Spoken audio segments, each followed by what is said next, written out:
বাংলাদেশের বিপক্ষে এত শক্তিশালী স্কোয়াড ঘোষণা করল অস্ট্রেলিয়া। এই সিদ্ধান্ত সঠিক ছিল কিনা তা বিচার করবে ইতিহাস। অস্ট্রেলিয়ার পত্রিকা দ্য সিডনি মর্নিং হেরাল্ড এভাবেই লিখেছে তাদের এক প্রতিবেদনে। তাদের টেস্ট স্কোয়াডের মূল সদস্যদের আদৌ এই সিরিজের দরকার ছিল কিনা তা নিয়েও এ লেখায় প্রশ্ন তুলেছেন Daniel Brettig. Steve Smith, Josh Hazlewood, Mitchell Starc, Scott Boland কিংবা নাথান লায়ন প্রত্যেকেরই বয়স ৩৫ বছরের বেশি। এত বেশি অভিজ্ঞতা সম্পন্ন একটা দল নিয়ে বাংলাদেশের বিপক্ষে নামা উচিত কিনা সেই যৌক্তিকতা নিয়েই প্রশ্ন তুলেছেন তিনি। চলতি মাসের ১৩ তারিখ ডারউইনে বাংলাদেশের বিপক্ষে সিরিজের প্রথম ম্যাচে মাঠে নামবে অস্ট্রেলিয়া। পরের টেস্ট শুরু ২২ অগস্ট থেকে ম্যাকেইতে। সেই লক্ষ্যে গত ২০ জুলাই ১৩ সদস্যের স্কোয়াড ঘোষণা করেছিল cricket Australia. Pat Cummins, Josh Hazlewood, Nathan লায়নরা ইনজুরি কাটিয়ে ফিরেছেন তাদের। নামে ভারে কাগজে কলমে পূর্ণশক্তির দলটাই দিয়েছে জর্জ বেইলির নির্বাচক প্যানেল।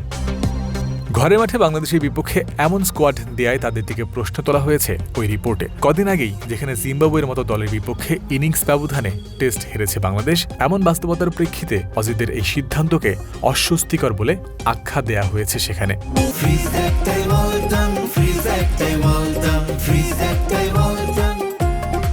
মাঠের বাইরে যত কথাই হোক, সব জবাব মাঠেই দিতে হবে নাজমুল শান্ত, সৌম্য সরকারদের।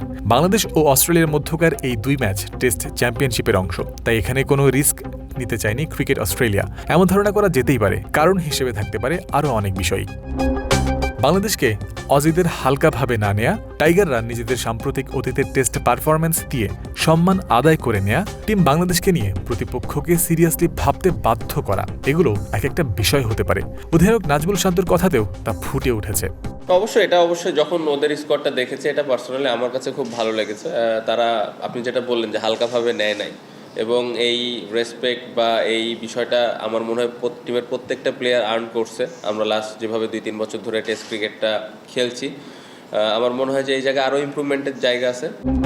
বাংলাদেশের পর গুরুত্বপূর্ণ একাধিক সিরিজ অস্ট্রেলিয়ার সামনে। সাউথ আফ্রিকা, নিউজিল্যান্ড, ইন্ডিয়া, ইংল্যান্ডের মতো দলগুলোর বিপক্ষে চ্যালেঞ্জিং টেস্ট সূচি তাদের সামনে। তার আগে বাংলাদেশের বিপক্ষে অজিদের স্ট্রং টেস্ট স্কোয়াড খেললে প্রিপারেশনও ভালো হতেই পারে। এই যুক্তিও তবু মানতে নারাজ অজিদের বিভিন্ন গণমাধ্যম ও তাদের ক্রিকেট বিশেষজ্ঞরা।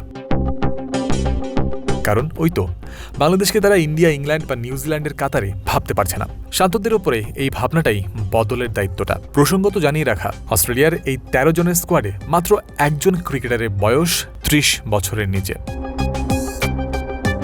জয়ন্ত বিন্দু, ক্রিক ফ্রেন্সি।